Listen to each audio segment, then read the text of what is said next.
Donc, on a vu le protocole SSL. Maintenant, on passera à un autre protocole qui est SSH. Alors, SSH, il est lui-même dû à quoi? Il est dû principalement à, aussi au système Unix. À un moment donné, il s'est développé, beaucoup de gens utilisaient Unix, et à un moment donné, il y a eu ce besoin de communication à distance, c'est-à-dire que vous êtes en train de travailler au bureau ou bien au laboratoire. Ensuite, quand vous partez chez vous, vous avez envie de continuer, par exemple, un TP que vous avez abordé et que vous n'avez pas terminé. Et donc, automatiquement, vous allez vous connecter au serveur de l'université à distance pour pouvoir terminer votre travail. Donc là, il y a eu des outils qui ont été mis en œuvre, tels que, par exemple, le RSH. RSH qu'on appelle le Remote Shell. Ça veut dire quoi? Ça veut dire que vous allez ouvrir une fenêtre ou une session Unix à distance. Il y avait aussi un autre protocole qui s'appelait Telnet. Telnet, c'est quoi? C'est de pouvoir télécharger des fichiers à distance sous Unix. Et il s'est avéré que ces outils-là qui ont été mis en œuvre, c'est vrai que c'était des outils qui permettaient d'ouvrir des sessions et de travailler à distance, chose qui était intéressante pour beaucoup de gens. Sauf que ces outils-là n'étaient pas sécurisés. Et donc, il fallait, à un moment donné, les sécuriser. Et donc, pour pouvoir les sécuriser, alors, dans le monde Unix, on a mis en œuvre le protocole SSH. Et donc, SSH, comme son nom l'indique, Secure Shell. Ça veut dire quoi? Ça veut dire qu'on veut travailler avec le shell, même à distance, mais il va falloir avoir ce shell qui est sécurisé. Et donc, le principe de SSH, c'est, après avoir vu SSL, c'est un peu le même esprit qui va régner. Ça veut dire que on va travailler à distance. Naturellement, quand on travaille à distance, le problème c'est quoi? C'est que vous ne savez pas qui est votre vis-à-vis, c'est-à-dire celui qui est derrière. Et donc, derrière sa machine, automatiquement, vous avez besoin de l'authentifier. Et donc, SSH, pour qu'il permette d'ouvrir une session, c'est d'être sûr que ce vis-à-vis est reconnu. Et en général, de part et d'autre aussi, cette reconnaissance qui va se faire. Donc, vous voulez travailler sur un serveur, ça veut dire que vous allez mettre des données, vos données propres sur ce serveur, etc. Vous êtes obligé de savoir est-ce que ce serveur, c'est le bon serveur auquel on se connecte.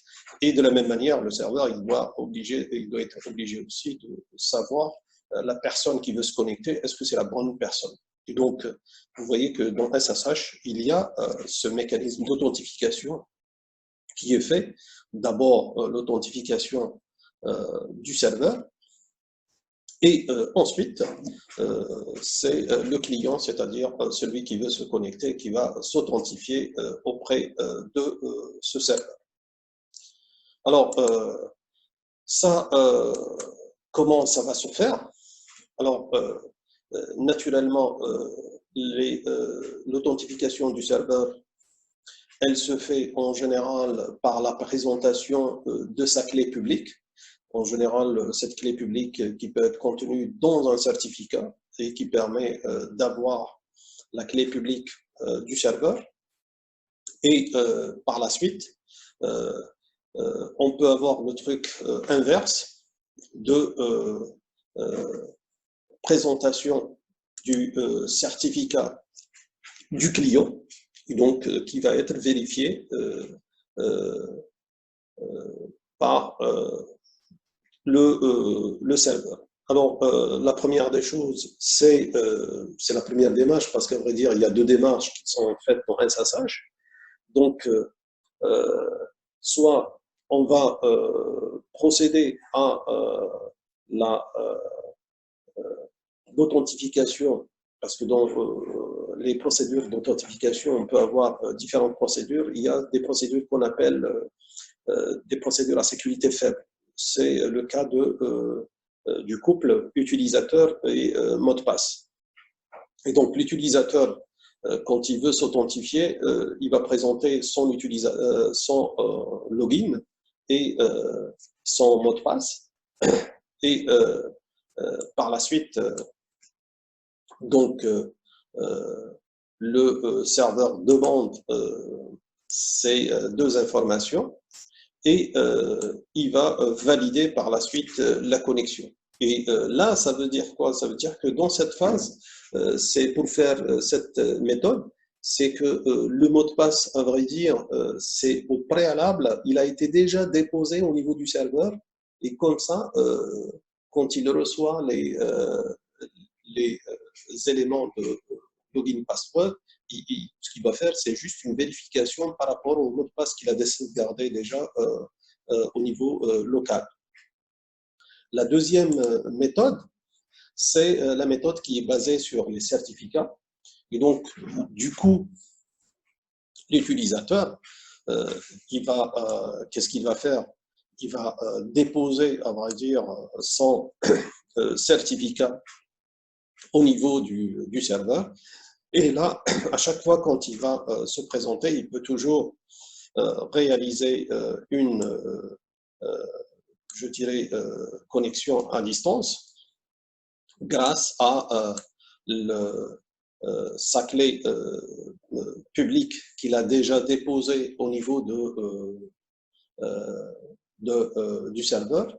Et un moyen de le faire en général, il y a des protocoles qu'on appelle les protocoles d'échange de clés.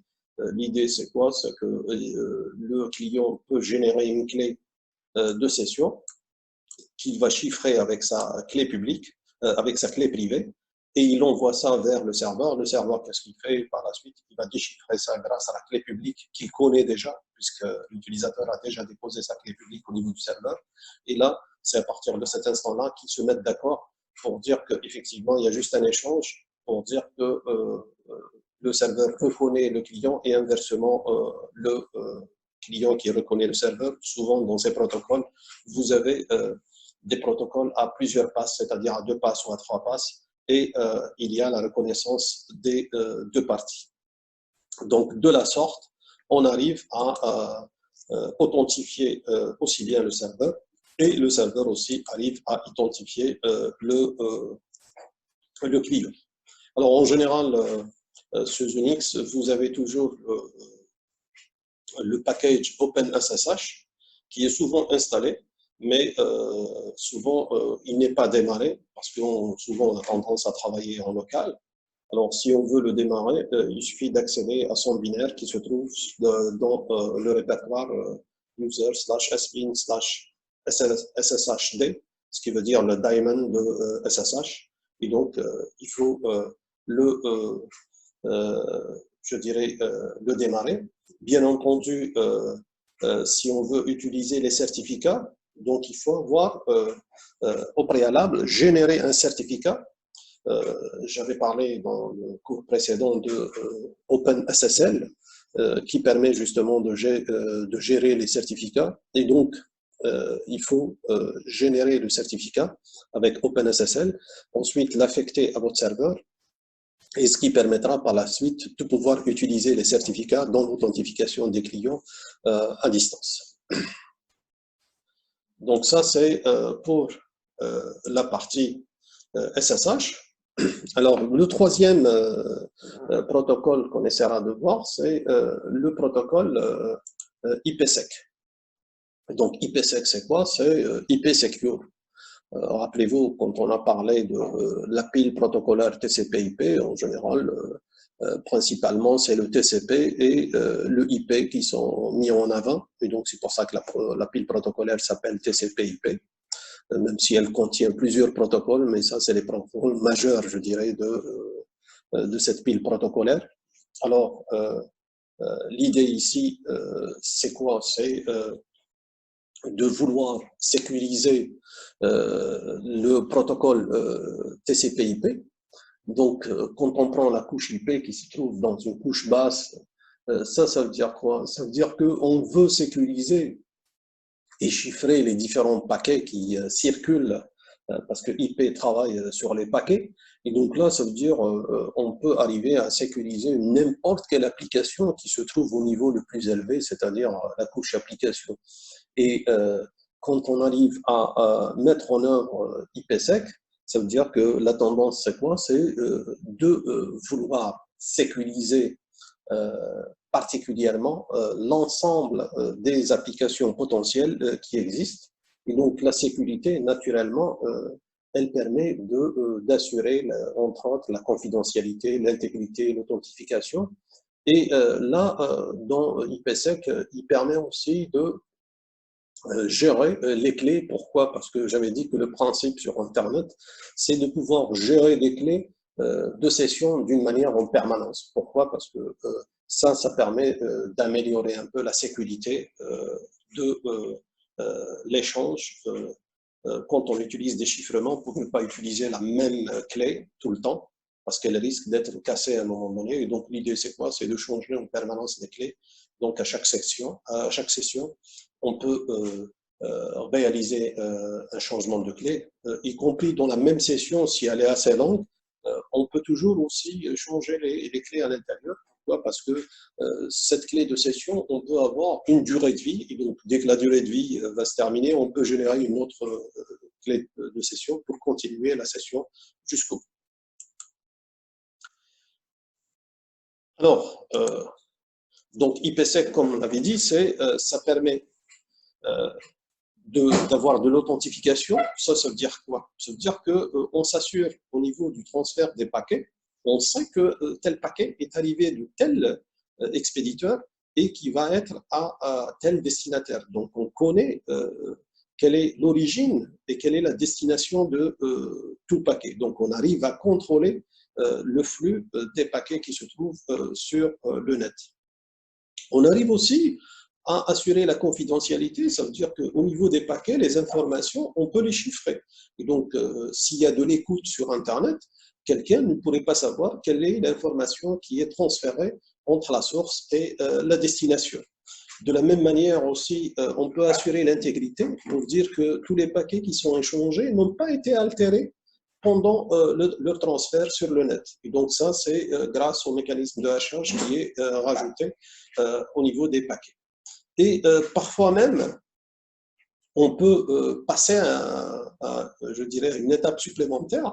On peut même arriver à chiffrer les en-têtes des paquets. Ça veut dire quoi? C'est un peu cette technique de tunnel qui est utilisée. Donc, là, à titre d'exemple, c'est ce que vous connaissez déjà avec les VPN. C'est quoi? C'est de pouvoir masquer et cacher les en-têtes qui sont véhiculées. Et donc, on ne saura pas ce flux. Quand on observe le trafic, on ne sait pas qui communique avec qui. Et donc là, ces informations peuvent être cachées. Et donc, grâce à IPsec, on peut arriver à réaliser cette opération qui est connue sous le nom de VPN. Alors, quelle est l'architecture de IPsec? Alors, principalement, IPsec a été constitué de deux protocoles essentiels. Vous avez le protocole AH, qu'on appelle l'Authentication Header, et dont le but essentiel, comme son nom l'indique, c'est d'assurer l'authentification des parties. Et donc, lui, il ne s'occupe que de cette partie-là, c'est d'authentifier les deux parties.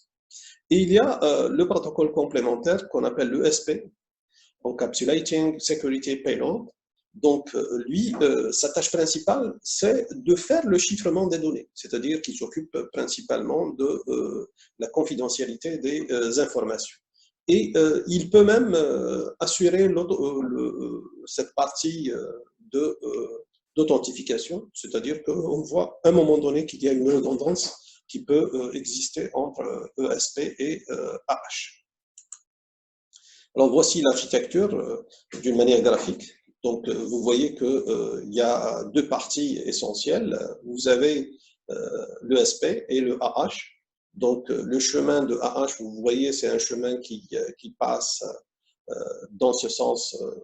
Il y a une petite flèche qui monte ici, c'est l'algorithme d'authentification, et ensuite il passe vers la génération de clés.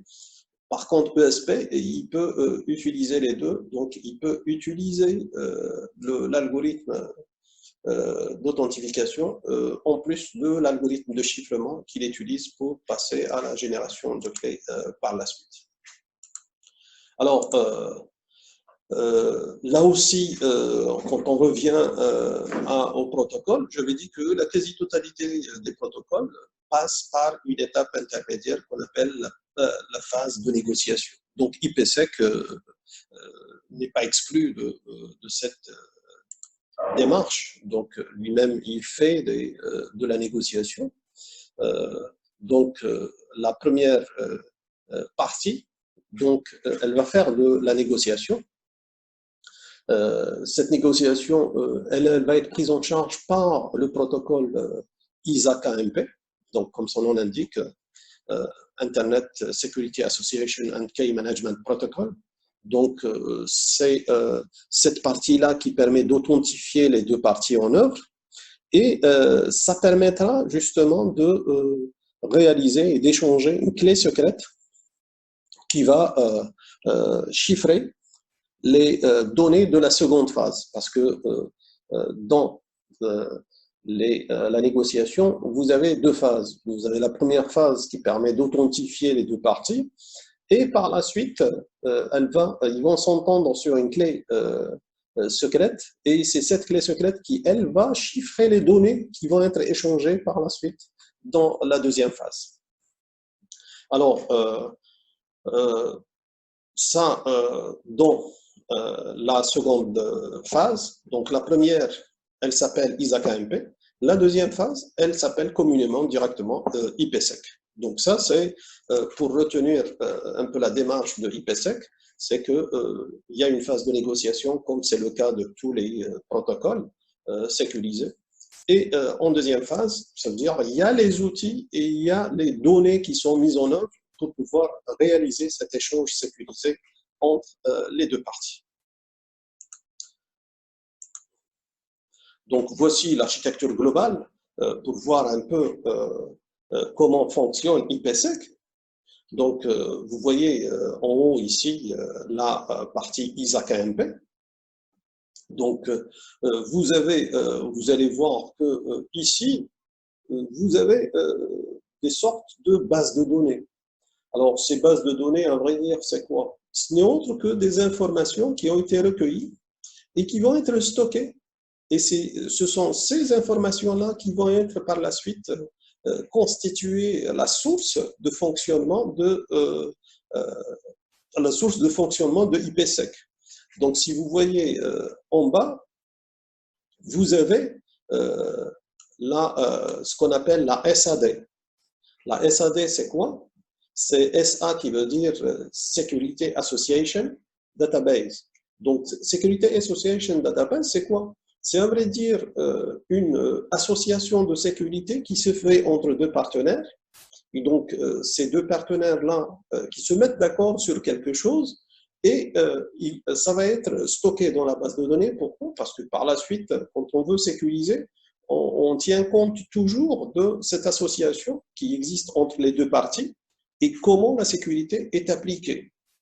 Alors, on peut se mettre d'accord sur cette association de sécurité entre les deux parties, mais d'une manière générale, c'est que ces deux parties-là, ils vont utiliser une machine de part et d'autre. Et au niveau de la machine, dans n'importe quelle machine, en général, rappelez-vous, vous avez un administrateur. Et un administrateur, en général, il va appliquer les règles de sécurité de son entreprise. Alors, comment mettre en œuvre les règles de sécurité? Les règles de sécurité, elles sont mises dans cette base qui est en haut, qui s'appelle le SPD. SPD, c'est quoi? C'est Security Policy Database. Ça veut dire que ça, c'est les règles de sécurité qui sont mises sous forme de règles. Et par la suite, quand il y a une association de sécurité qui se fait entre deux partenaires, il faudrait que cette règle, cette association entre les partenaires respecte la règle de sécurité globale qui est émise par je dirais, l'entreprise. Et donc, c'est pour ça que vous voyez qu'il y a deux bases de données, l'une qui fait intervenir les associations de sécurité entre les partenaires qui sont en train de vouloir échanger les données entre eux, et vous avez la base de données globale qui, elle, contient je dirais, les règles générales de la sécurité qui se trouvent au niveau de l'entreprise d'une manière générale. Alors, donc, si je reprends donc, la négociation, donc, la première partie, j'avais dit qu'elle permet justement de négocier les paramètres et entre autres de générer, ça permet d'identifier les deux parties et de générer une clé secrète qui, elle, va être utilisée dans la seconde phase pour chiffrer les données. Et donc, cette négociation, c'est quoi? Ça permet de mettre en relation les deux parties. Donc, ces deux parties-là, elles vont être définies par une structure qu'on appelle la SA, qui est la sécurité association. Et donc, cette sécurité association, ça permettra de recueillir toutes les informations des deux partenaires et des données ou des procédures qui vont être mises en œuvre pour établir une communication sécurisée entre les deux. Alors, par la suite, une sécurité association de la seconde phase, elle fera quoi? Elle va effectivement déterminer tous les détails de cette association qui se trouve entre les deux. Alors, donc, la première des choses, c'est quoi? C'est qu'on avait dit que ces sécurités associations vont être mises dans la base de données. Et vous savez que pour l'accès aux bases de données, vous avez toujours besoin de clés d'accès. Les clés d'accès, ça sert à quoi? Ça sert principalement à avoir des accès rapides au niveau de la base de données et ne pas avoir de confusion entre les informations. Et donc, un moyen de le faire, c'est vous avez chaque sécurité association qui est créée, on va lui affecter une clé qui s'appelle la SPI. Donc, la SPI, c'est quoi? Ce n'est autre qu'un index de la sécurité policy qui permet de faire référence à une règle de sécurité. Ensuite, on avait dit que quand on veut échanger des données sécurisées, c'est qu'on utilise des algorithmes de chiffrement. Donc là, on va préciser dans la sécurité association quel est l'algorithme de chiffrement qui est utilisé. On va préciser aussi quel est l'algorithme d'authentification, c'est-à-dire comment on arrive à reconnaître l'un comme l'autre, et quelles sont les clés secrètes qui vont être utilisées, quelle est la durée de vie de la clé. Et bien entendu, on va avoir aussi le DOI, ce qu'on appelle le domaine d'interprétation de cette association. Pourquoi? Parce que cette association, elle va avoir un contexte je dirais, d'usage, et donc elle est liée à un certain contexte pour dire dans quel cas on applique cette association de sécurité. Alors, par contre, pour la sécurité, donc la base de données de la politique de sécurité, donc c'est une base de données qui permet de déterminer la politique de sécurité à appliquer à un trafic. Alors, vous allez me dire, cette politique de sécurité, elle va sortir d'où? Tout simplement, dans les prochains chapitres, quand on arrivera au chapitre pare-feu et IDS, c'est-à-dire que tout ce qui est filtrage du trafic, on verra effectivement comment on met en œuvre une politique de sécurité pour dire quel est le trafic qu'on laisse passer, quel est le trafic qu'on ne laisse pas passer, etc. Et tout ça va déterminer la politique de sécurité. Alors, donc, dans cette base de données, on va avoir des sélecteurs qui permettent de déterminer justement la politique globale. Alors, en général, IP, quand on parle du protocole IP, on parle particulièrement des adresses IP. Et donc, on utilise effectivement les adresses IP telles que l'adresse destination et l'adresse source. Et d'un niveau supérieur, en général, quand il y a une communication, c'est qu'il y a une adresse source, une adresse destination. Il y a aussi un port de communication. Pourquoi? Parce qu'en général, chaque protocole utilise un port de communication particulier. Et donc là, on peut préciser au niveau de ces sélecteurs quelle est l'adresse source, quelle est l'adresse destination, quel est le port de communication utilisé, quel est le protocole de communication utilisé. Donc tous ces éléments-là permettent de définir à vrai dire, la politique de sécurité pour un trafic. Et donc, ce trafic-là, on va en général de faire référence à une Security Association. Donc, dans la Security Association, c'est quoi? C'est qu'on a associé deux partenaires qui veulent communiquer entre eux d'une manière sécurisée. Donc, ils se sont mis d'accord sur les algorithmes, ils se sont mis d'accord sur l'adresse source, l'adresse destination, sur les ports de communication, sur les protocoles de transport utilisés. Et donc ça, à partir de la politique, vous avez ces sélecteurs-là qui peuvent être utilisés pour faire le lien avec les associations et pour dire par la suite, est-ce que l'association est conforme à la politique ou n'est pas conforme à la politique.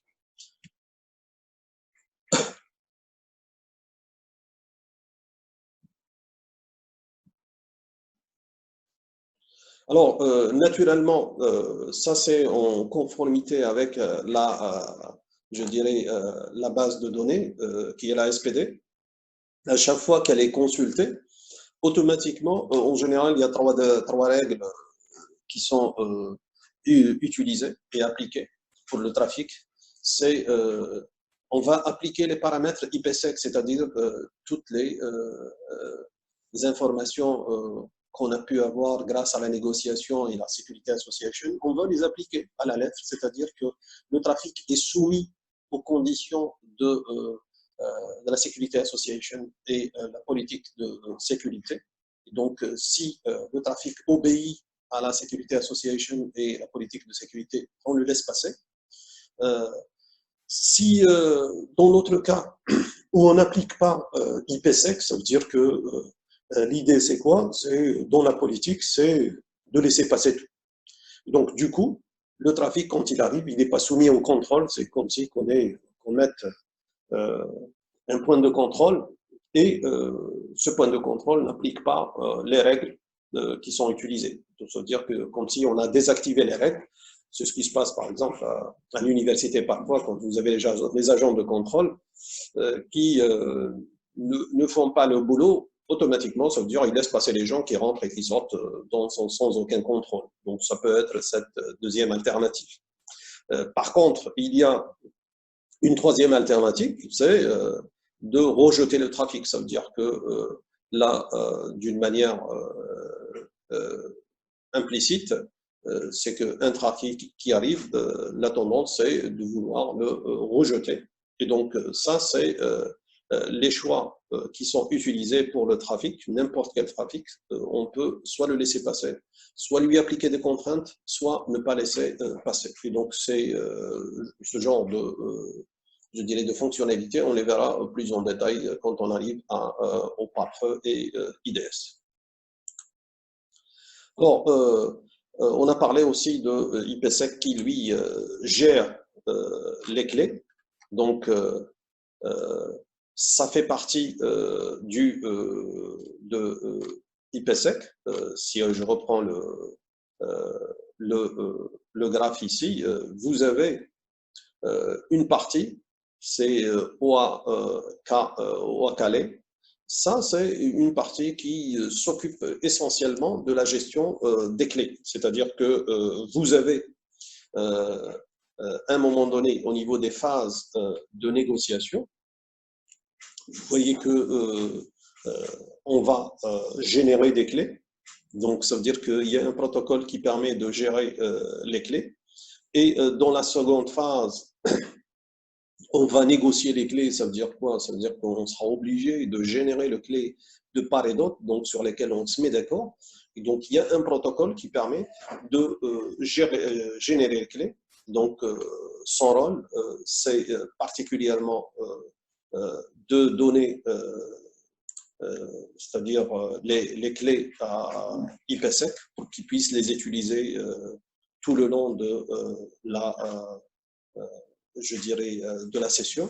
Or, la session, elle peut être assez longue. Et donc, en général, cette session, on peut la subdiviser en intervalles de temps. Et donc, chaque intervalle de temps, ça va être une durée de vie qui permet d'avoir une clé qui sera utilisée dans le premier intervalle. Donc, dans le deuxième intervalle, on peut basculer pour utiliser une nouvelle clé et ainsi de suite. Et donc, c'est ce protocole-là qui s'assure de réaliser la gestion de clés. et pouvoir donc réaliser d'une manière automatique la clé qui est fournie pour les partenaires d'une session ou d'une Security Association dans le cadre de IPsec.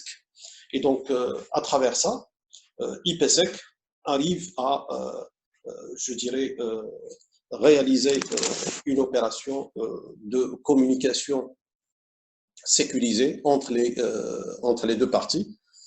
Naturellement, la partie dont il dépend, c'est ce qu'on va voir par le prochain chapitre, mais le chapitre qui suit après, c'est-à-dire le pare-feu et IDS. Vous allez voir qu'il y a une politique de sécurité qui est mise. Cette politique de sécurité s'applique sur un trafic réseau. Ce trafic réseau va mettre en œuvre, je dirais, les adresses IP source, les adresses IP destination, il va mettre des protocoles de communication, il va mettre des ports de communication, et donc vous pouvez, je dirais, définir votre politique de sécurité, et à vrai dire, toute cette politique de sécurité, elle sera stockée dans la SPD, c'est-à-dire la base de données de la politique de sécurité. Et c'est cette politique de sécurité qui est, à vrai dire, utilisée dans IPsec. Et c'est comme ça que les choses se font au niveau global, c'est-à-dire chacun fait quelque chose et le système il réagit en globalité en utilisant les différentes parties liées à la sécurité. Donc ainsi se termine ce cours. Donc je vous dis mercredi, Inch'Allah, à 9h30 pour faire le test. Au revoir.